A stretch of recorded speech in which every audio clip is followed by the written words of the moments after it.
Picking up from our last discussion on Herder's rebellious spirit and its connection to Romanticism, we now turn our gaze towards Hegel. He didn't just stumble into thinking about history, he started right there, in the thick of it, with irony.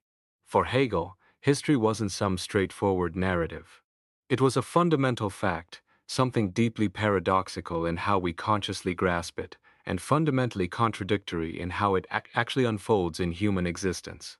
From this starting point, he began to explore what two specific ways of understanding, what he called metonymy and synecdoche, could possibly make sense of such a world. Now let's break down these initial tools Hegel used. First up, metonymy. Think of this as the cause and effect mode. It's the kind of thinking that underpins physical science, A happens, then B happens because of A. Hegel saw this as pretty basic, useful for explaining things like gravity or chemical reactions, but ultimately limited when it came to grasping the bigger picture, especially in the realm of history. It's good for describing the mechanics, but not the meaning. Then there's synecdoche.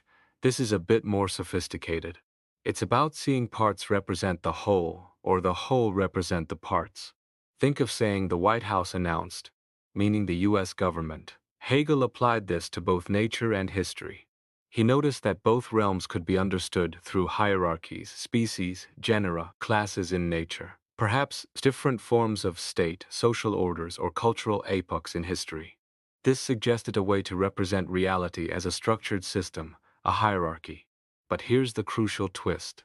While he saw this hierarchical structure as potentially valid for representing reality synchronically, all at once, he firmly denied that this hierarchy itself evolved over time in the physical world. Species didn't change into new species according to this logic. Individuals changed, but within fixed types. So, what does this lead Hegel to conclude about nature? Well, he basically says, look, the neat patterns we see in nature, the way things seem to fit together logically, that's just the formal aspect. It doesn't mean they evolved. The idea that we perceive an evolutionary progression, like from simple to complex organisms, is something our minds project onto the world. We're trying to understand spatial arrangements using the framework of time. It's like seeing a story in random clouds. And if he was pushed towards accepting evolution, it was purely based on logical necessity, not empirical observation. Our minds naturally organize the world hierarchically, from individual instances up to broad categories.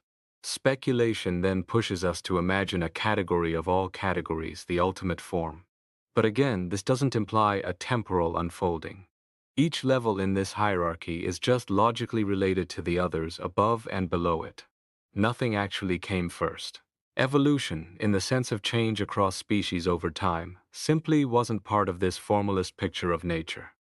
Individuals might grow, decay, reproduce within their type, but they didn't transcend their species boundaries.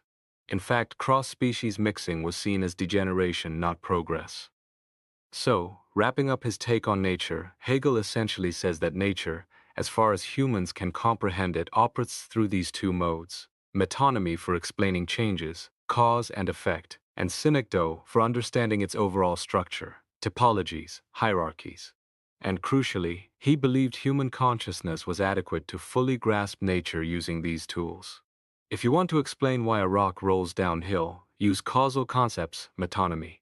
If you want to classify plants or animals, use typological systems, synecdoche.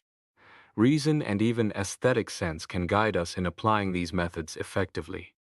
It's a neat, self-contained system for understanding the natural world according to Hegel. But here's where things get really interesting, and where Hegel starts to really dig into the philosophy of history. When we turn from nature to history, these same tools, causal explanation and typological classification, suddenly look primitive, almost inadequate. Why? Because applying them exclusively leads down two dangerous paths. First, mechanism. If you only use cause and effect thinking for history, you end up concluding that everything is predetermined, that history is just a giant clockwork mechanism. No real change, just rearranging the same old pieces. This completely ignores the obvious evolution we see in religion, art, science, society itself. It forces you to conclude there's been no real progress from ancient times to Hegel's day, which, let's be honest, is pretty absurd. It fails to account for genuine novelty and development. Second, formalism. This approach sees history in terms of higher and lower forms like nature. But unlike nature, it treats these historical forms as timeless essences. So, what's the problem? You have no way to explain how these forms themselves evolved.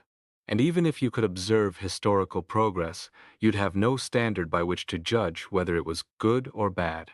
Was democracy better than monarchy? Was industrial capitalism better than feudalism? The formalist approach can't answer that. It forces you into a dead end. Either historical patterns just pop up randomly, or they just repeat themselves endlessly, eternal recurrence. No real, meaningful development is possible within this framework. So both mechanism and formalism, in Hegel's view, trap us between two extremes. Either everything is completely random and meaningless, total contingency, or everything is predetermined and cyclical, total determination. Neither gives us a way to understand genuine historical progress or change. But Hegel thought formalism was particularly dangerous during his time. Why? Because the intellectual climate of the early 19th century seemed to be leaning towards it. Think about the dominant cultural movements. Romanticism, with its focus on individual uniqueness and subjective feeling, often treated the individual as an end in themselves, a kind of formal coherence. And subjective idealism, with its emphasis on abstract mental categories, often ignored the specific, concrete details of the world. Both these trends, in Hegel's eyes, were forms of formalism that sidestepped the real issues of historical development and moral judgment. And guess what? Hegel despised both romanticism and subjective idealism. He saw them as philosophically weak and morally suspect. Let's look closer at this formalism Hegel criticized. He gives a concrete example. The argument that since genius, talent, virtue, and piety can be found everywhere, under all political systems, these qualities must be universal and independent of context. This is the kind of reasoning Herder used to develop his organicist view of culture. But Hegel shoots this down. If you insist that these differences between contexts don't matter, you're just dealing with abstract categories. You ignore the specific ways these qualities manifest in different societies, the unique historical conditions that shape them. These specific attributes, Hegel argues, don't fit neatly into your abstract boxes. What's the result of this kind of brilliant but ultimately shallow formalism? It allows for lots of clever questions, impressive sounding theories, and neat comparisons. But here's the catch. The more vague and indefinite the subject matter, the more brilliant these reflections appear. Conversely, the more important the results you can actually gain from them, and the more certain and rational your conclusions, the less brilliant they seem in this formalist style. It's like judging a meal by its presentation rather than its taste. The consequence? You can't have any real certainty about whether humanity has progressed. And worse, this kind of thinking leaves you vulnerable to moral relativism. If everything is just a matter of form, then nothing is truly better or worse than anything else. Hegel also targeted another form of formalism, this one championed by Romanticism. This view elevates the individual in all their unique concreteness as the ultimate formal coherence, setting them against the impersonal categories of species, genus, and class. Again, Hegel saw inherent problems, even immorality, in this perspective. It's merely formal, he says, because it just breaks down any subject into its parts and analyzes them logically, without really getting to grips with the substance. It confuses the unique particularity of the individual, the content, with evidence of some universal spirit spreading equally throughout the world, the form. Now, Hegel concedes that yes, we find poetry, art, science, even philosophy among all historically significant peoples. But, and this is key, there's a huge difference in style, in subject matter. And this difference, he insists, is of the most important kind. It affects the rationality of that subject matter. Some philosophies are genuinely profound, others are trivial. Some arts express universal truths, others are just decorative. So, what's useless, according to Hoden to Hegel, is for critics to demand that our personal pleasure shouldn't dictate the substance, and to claim that beautiful form alone, fancy, imagination, is the goal of art. A cultivated mind, he argues, simply cannot tolerate such abstractions. There's not just a classical form, there's a classical order of subject matter. In a work of art, form and content are inseparable. The form can only be truly classical if the subject matter is also classically appropriate. Pretentious criticism that ignores substance is just intellectual laziness. So, what's the big takeaway from all this critique of mechanism and formalism? Hegel is essentially giving a thumbs down to what we now call the comparative method in historical analysis. Think about it, comparing cultures, societies, or individuals based on abstract similarities or differences, treating them as interchangeable examples of certain types. This, for Hegel, is the theoretical manifestation of metaphorical consciousness, seeing things primarily in terms of their symbolic or analogical relationships, rather than their causal or structural ones, and his objections to this metaphorical way of representing history. They were even stronger than his objections to the purely mechanical view. Why? Because the formalist explanations and the epic plot structures often used in comparative history, he felt, were morally more dangerous. Why were they morally more dangerous? Let's compare. A purely mechanical view of history, where everything is just cause and effect, might lead to a kind of absurdist implotment. It might seem meaningless, but at least it doesn't try to dress that meaninglessness up as beautiful. It could even, paradoxically, lead to a kind of tragic understanding, like the ancient Greeks facing blind fate, which in turn could foster stoic resolve. However, it could also easily lead to Epicureanism, the idea that if life is ultimately meaningless, why not just enjoy yourself? Now, consider metaphor-driven history. Unless there's some underlying principle that transforms the whole chaotic spectacle of chance and necessity, freedom and constraint into a story with genuine rational and moral significance, Hegel feared that this ironic consciousness would lead either to despair or to a kind of selfish indulgence that would spell the end of civilization.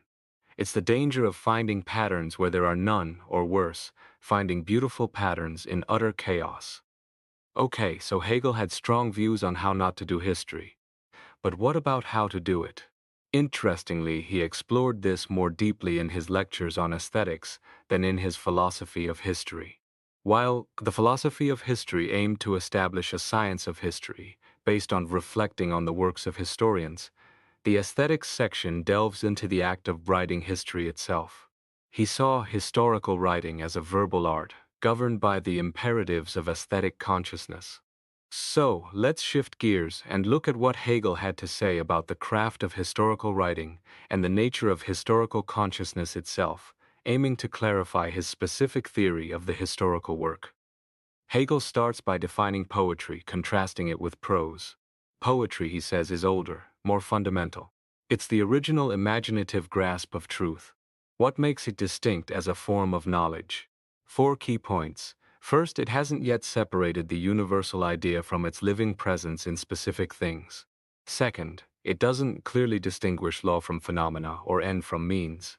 Third, it comprehends one exclusively in the other, through the other, not subordinating everything to reason's process. Fourth, the focus is on construction and speech, the act of expressing, not just stating the fact itself. The goal is self-expression. He uses the famous inscription at Thermopylae as an example. The content? 4,000 Greeks versus 3 million Persians, simple fact. But the interest lies in the composition, the way it communicates this fact poetically. It's a deed, a poion, conveying the content with a definite purpose. Notice the language, a distich instead of a simple sentence. This elevated, crafted language makes the content more vivid, more immediately self-projective. A prose report would state the same fact, but it wouldn't carry that intimate union of content and form that we recognize as specifically poetic. Poetry isn't just about the message, it's about the message-making. Now, prose speech, according to Hegel, presupposes a prosaic mode of life. This developed later, after the stage where speech was naturally poetic. Prosaic language deals with finite conditions, the objective world, using the limited categories of science and understanding. It reflects a world where experience has become fragmented, stripped of its inherent ideality and richness, reduced to mere facts and causes. Against this threat of fragmentation and causal determinism, consciousness erects speculative thought. This speculative mode doesn't just accept the separate bits and pieces, it strives to unite them into a free totality. Here, synecdoche plays a role, projecting a new world of interconnectedness in consciousness, standing in opposition to the world of discrete things apprehended through metonymy. But since this new world of thought isn't fully realized in actuality, the poet's task becomes crucial. To bridge the gap, to reconcile the world of thought with the world of concrete things, figuring the universal in terms of the particular, the abstract in terms of the concrete. So the poet's fundamental job, according to Hegel, is to restore consciousness of inherent ideality to a world that has become prosaic. In earlier times, when the line between poetry and prose wasn't so sharp, the poet's task was relatively easier. Just deepen the significant and transparent aspects already present in ordinary consciousness. But in higher civilization, things get complicated. The prose of life, as Hegel puts it, has already taken over, appropriating the entire content of conscious life, stamping its seal on everything. Poetry, then, has to undertake the much harder task of melting all down again and recoining the same anew. This means it has to wrestle free from the everyday focus on the contingent and indifferent, elevate scientific understanding to a deeper penetration by reason, translate abstract speculative thought into the language of imagination and intelligence, convert common ways of speaking into poetic expression. And all this, despite the deliberate effort involved, must appear as if it happened effortlessly, preserving the original freedom essential to all art. It's like alchemy for the soul. Having defined poetry and prose, Hegel then historicizes poetry itself. He traces its development through the stages of consciousness outlined in his larger works. Poetry, he says, is born from the separation of consciousness from its object, and the subsequent need to reunite with it. This fundamental tension gives rise to two main types: classical poetry, which emphasizes the universal and objective expression, and romantic poetry, which emphasizes the particular and subjective expression. The ongoing tension between these two generates the three basic forms of poetic composition: the epic, which gives a broad picture of the external world, sometimes getting lost in side events; the lyric, which fluctuates between narration, emotion, and contemplation, often narrowing its focus; and drama, which demands a strenuous conjunction of external reality and internal life, striving to show how they might be resolved. Notice the flow here. Hegel discusses speech, the modes of apprehension, metaphor, metonymy, synecdoche, distinguishes poetry and prose, then breaks down poetry into classical and romantic, and then into epic, lyric, and drama.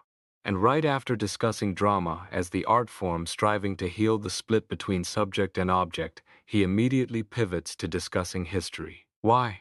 Because for Hegel, history is the prose form that comes closest to poetry and drama.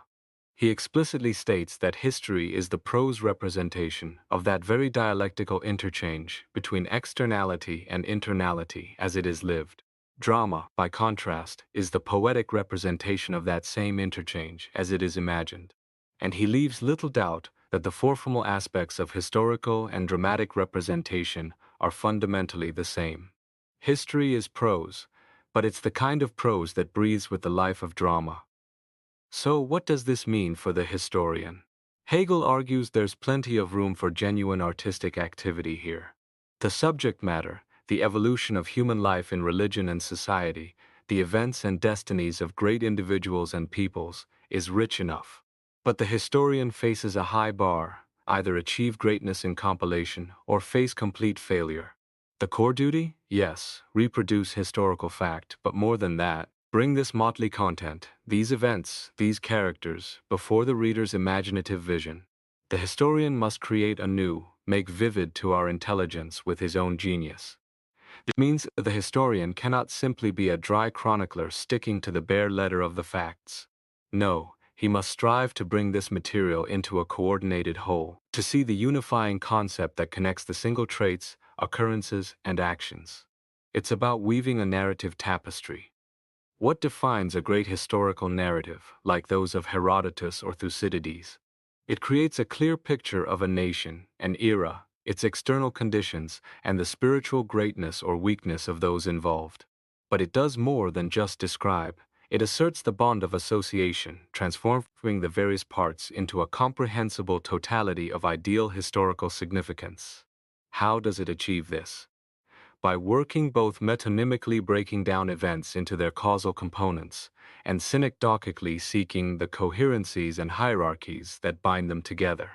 However, the historian isn't entirely free like the poet who can invent facts, nor is he solely driven by purpose like the orator who selects facts to prove a point. History stands between them. Its form is poetic, aiming for vividness and synthesis, but its content is prosaic, dealing with the gritty realities of the prose of life, common beliefs, institutions, daily struggles. As Hegel puts it, it's the nature of its content that makes it prose. Where does this historical drama come from? From the forces generated within common life, leading either to its preservation or its change. And for this, we need individuals fitted for both tasks. The historical process, then, is fundamentally a product of conflict. It's the clash between the achieved form of life and a force seeking to transform it, or between established power and an individual opposing it in the name of their own autonomy and freedom. This, Hegel says, is the classical situation of tragedy and comedy. The epic portrayal of life, with all its movement and color, remains substantially the same. But history, through the actions of great individuals against the backdrop of common life, transforms this into a tragic conflict. Here, two contending rights, two equally justifiable moral principles, become locked in combat, determining the form of human life in a specific social context. This leads to three basic types of actors: the great heroes aligned with the common end, the small ordinary men failing to rise to the occasion, and the depraved criminals pursuing individual whim against the grain of common life. This catalogue of historical figures, heroes, ordinary men, criminals, echoes the analysis of poetry, but now framed through metonymy, focusing on causal efficacy. But Hegel quickly clarifies that the historical field isn't just brute force. For there to be a genuinely historical conflict, the force must be in opposition to a more general principle, the common life of the group. If you have tyranny by one man, tyranny by custom, which is just the tyranny of the ordinary man, or tyranny by chaos, Hegel argues you don't have a genuine historical event or content. Why? Because even in personal greatness, the aim is often directed towards something given, presupposed, or enforced by the existing order. Individuality is excluded to that extent. The object of history, the thing that matters, is the accomplished end and its result on the actual world, which is essentially independent of any single individual's will. It's about the impact on the collective reality, not just the individual's inner struggle. Furthermore, history presents us with much greater variety and contingency than poetry. Passions, opinions, fortunes, they display far more eccentricity and variation in this prosaic mode of life compared to the constant validity poetry aims for across all times and places. History is also fundamentally about carrying out projects and aims by specific individuals and groups. This requires the dreary work of finding means adequate to the task, planning, organizing, executing. This utilitarian activity, this nuts and bolts stuff, must be depicted in the historian's account. And because this evidence must be derived from the historical record itself, not just assumed or invented, the historian's work becomes significantly more prosaic than that of the poet or the philosopher, who can operate more freely in the realm of ideals or pure thought. Given this prosaic nature of the historical content, what are the historian's constraints? First, he has no right to expunge these prosaic characteristics or convert them into more poetical ones. His narrative must embrace what lies actually before him, in the shape he finds it, without amplification or poetical transformation. He must permit the characters and events to appear in all their objective contingency, dependence, and mysterious caprice. This puts a huge strain on the historian's imagination, which must work in two directions at once: critically, to decide what can be excluded without distorting the facts, and poetically, to depict the remaining medley of events vividly and inclusively. Crucially, even though the historian can add his private reflections as a philosopher, attempting to grasp the absolute grounds, he is debarred from accepting this substantive resolution as the most important fact. Unlike the poet, who can reshape reality to fit ideal truth, the historian must remain tethered to the actual confirmation of events. He cannot fall into metahistory even if he speculates about the underlying principles. Interestingly, oratory has even greater freedom than history.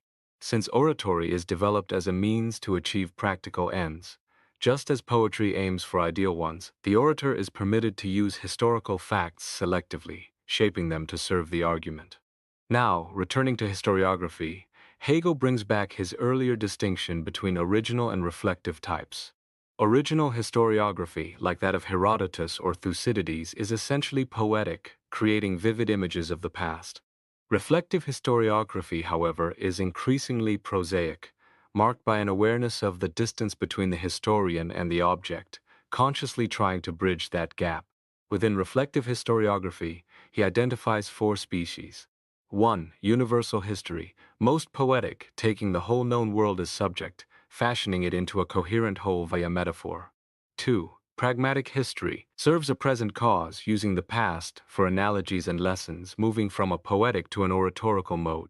3. Critical history, focuses on the act of criticism itself, examining sources and accounts, but often lacking a unifying criterion, leading to a history of histories. 4. Conceptual history, Begriffsgeschichte, studies specific domains like art, law, religion, adopting an abstract position and general viewpoint, connecting to the entire complex of annals and raising the question of the connection of the whole. This leads to philosophical history, the third class of reflection, which is Hegel's own project. Its aim is to articulate the principles by which the insights of reflective histories can be gathered and transformed. He defines it simply as the thoughtful consideration of history, not applying reason to facts to discover new facts, but reflecting on the works produced by historians. If these historical works cannot be synthesized using the principles of reason, like the sciences, then history cannot claim the status of a science. Hegel holds a firm conviction, though he calls it a hypothesis in history, that reason might be the sovereign of the world, and history might present a rational process. This is presupposed in philosophy, where truth is the whole and the absolute is life. Conceptual history provides the necessary basis for this philosophical approach. So, we move from considering history as an object to be represented, to the narrative form itself becoming the object of reflection. The question arises, what is the content of the truth about history in general that can be asserted through these historical narratives? Hegel's answer is that the truth figured in the highest historical narratives are the truths of tragedy.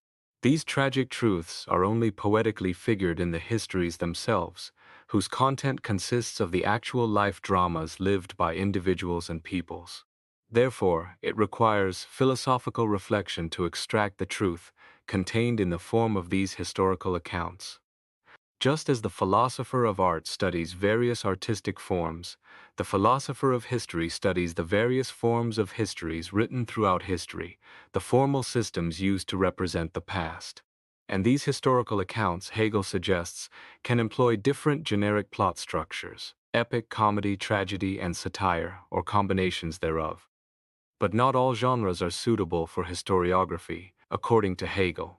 The epic, he argues, is out because it doesn't presuppose substantial change. It's all change against a backdrop of perceived stasis. Satire is also unsuitable because, while it admits change, it lacks a substantial base against which to measure it. It's all changelessness conceived against perceived mutability. Think Voltaire's Henriade.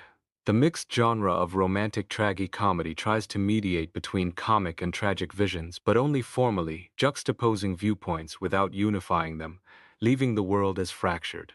What's left, then, are comedy and tragedy as the appropriate modes for employing historical processes.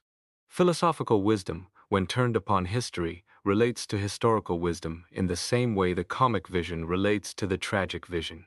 Philosophy mediates between the concrete historical embodiments and seeks an adequate form of representation, and it finds that form in the comic vision itself. Let's unpack tragedy and comedy as generic plot structures. Dramatic action, Hegel says, isn't just about smoothly achieving a goal. It's defined by collision, human passion, characters, leading to actions and reactions, further conflict, and the need for resolution. We see definite ends in living personalities, situations pregnant with conflict, cooperation and opposition, a kaleidoscopic interchange, and ultimately, a final result that resolves the tension. Drama as a genre moves beyond the purely objective epic or purely subjective lyric viewpoints. It keeps both present, adopting a standpoint that shifts between them. This, Hegel suggests, is the mode of irony itself, the dialectical exchange of perspectives.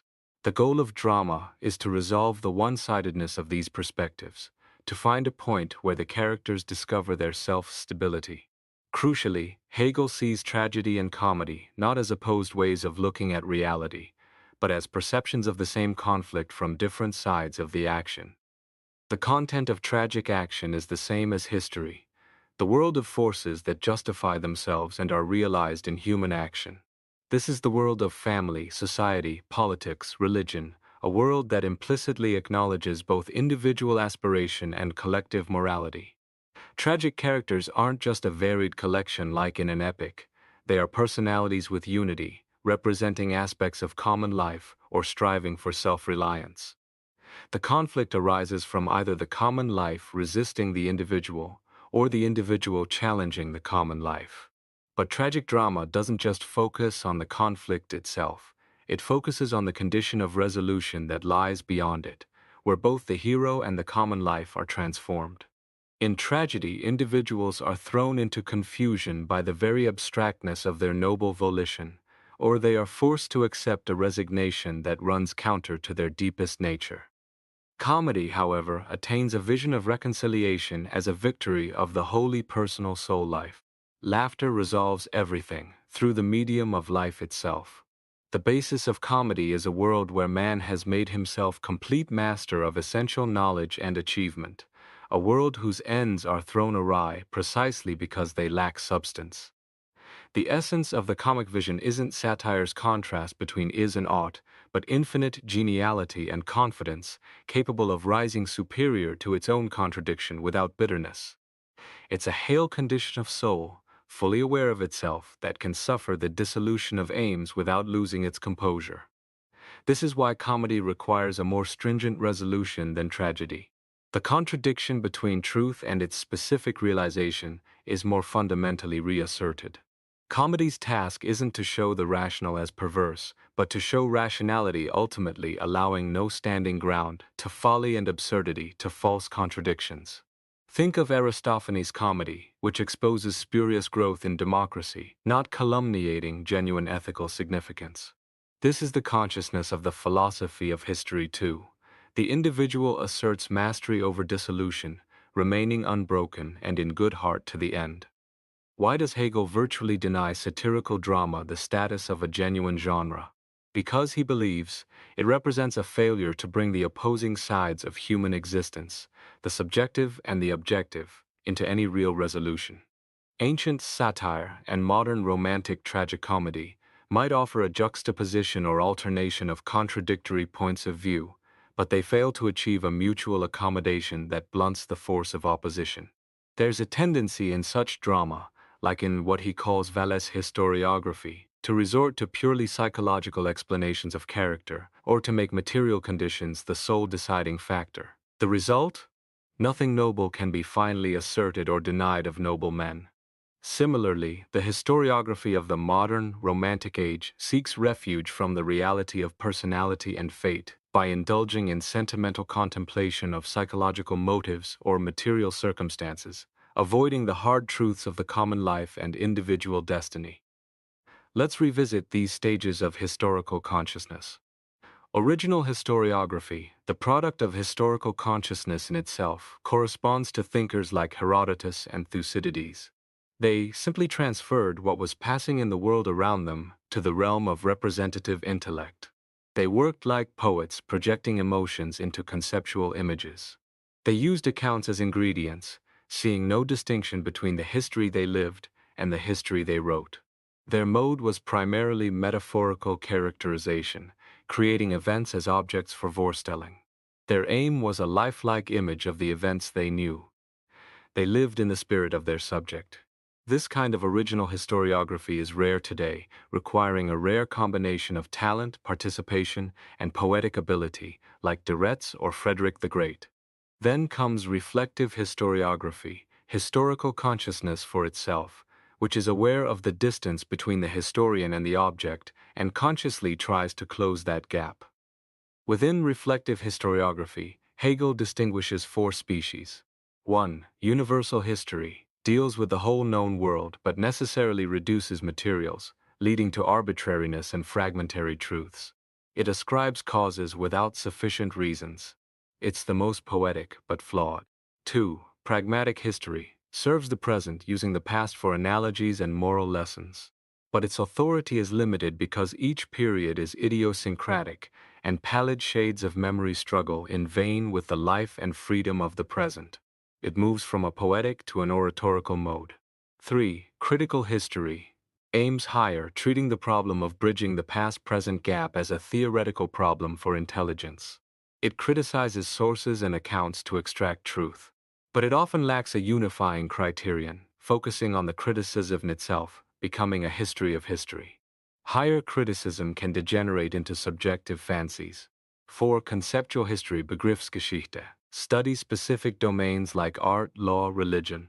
It takes an abstract position and general viewpoint, connecting to the entire complex of annals. It necessarily raises the question of the connection of the whole, paving the way for philosophical history. Conceptual history thus provides the basis for philosophical history, the third class of reflection, which is Hegel's own undertaking. Its aim is to articulate the principles by which the content of a people's history and its ideal apprehension can be extracted from its annals and relationships explained. Philosophical history is simply the thoughtful consideration of history, not applying reason to facts to get new facts, but reflecting on the works produced by historians. If these historical works cannot be synthesized using the principles of reason, then history cannot claim the status of a science. Hegel holds a firm conviction, though he calls it a hypothesis in history, that reason might be the sovereign of the world, and the history of the world therefore might present to us the aspect of a rational process. This is presupposed in philosophy, where truth is the whole and the absolute is life. So how do we move beyond this initial, somewhat skeptical, ironic stance? How do we get from assuming everything is arbitrary and fragmentary to grasping some interconnectedness, some historicity? The path involves considering the metaphorical, metonymical, and synecdochic ways we understand history, leading to a higher stage of ironic self-reflection. The aim is to determine the adequacy of historical consciousness to its object, perceiving the meaning of history as both a conscious fact and a lived reality. The ultimate goal is to raise historical consciousness beyond mere irony, to a level where it is by, in, and for itself, at one with its object. Of course, Hegel acknowledges the impossibility of ever fully achieving this integration within historical time. The higher truth, the truth of reason's rule over history and the rational aspect of history to reflective consciousness, is ultimately a truth of philosophy. But the more modest aim is to work out the basis for considering the imperfect truths provided by historians as the subject matter of a possible science of history. Philosophy, for Hegel, is nothing but the attempt to satisfy the wish for rational insight, not just amassing data. And this requires a firm faith that reason does exist in history, that the world of intelligence and volition isn't abandoned to chance, but must show itself in the light of the self-cognizant idea. Now Hegel insists he's not asking the reader to just take his word for it based on faith. Instead, the investigation proceeds historically empirically. We must faithfully adopt all that is historical as material for reflection. Applying hypotheses about ultimate rationality to the data supplied by historians in their various modes is acceptable. Even the most impartial historian isn't passive. They bring their own categories and see phenomena through those lenses. The philosopher must simply keep reason alive. The key idea is that to him who looks upon the world rationally, the world in turn presents a rational aspect. The relation is mutual. But this rational aspect shouldn't be just a formal coherence. The laws governing history must be apprehended as inherent in the process itself, unfolding in time, just like scientific laws in nature. The way beyond irony leads to a scientific demonstration of the providential nature of history, not in terms of individual fates, but in respect of the life of the species. Appealing to belief in providence is forbidden. The science must furnish proof. We start with the empirical recognition that mankind is ruled by passions. The task is to depict these passions and powers and then demonstrate rationally and empirically that this chaos actually manifests a plan, an Enzweck. To disclose the general aspect of this plan and reveal the ultimate design of the world, providing evidence of its actualization in time. And that brings us to the next step in Hegel's argument. A closer look at the nature of that spirit, that Geist, which he conceived as the very agency by which these ironies of thought, feeling, and existence are finally transcended. It's the entity through which consciousness might ultimately apprehend a possible integration with being itself. This exploration of spirit is where Hegel aims to show how this higher truth, this rationality underlying history, can be grasped.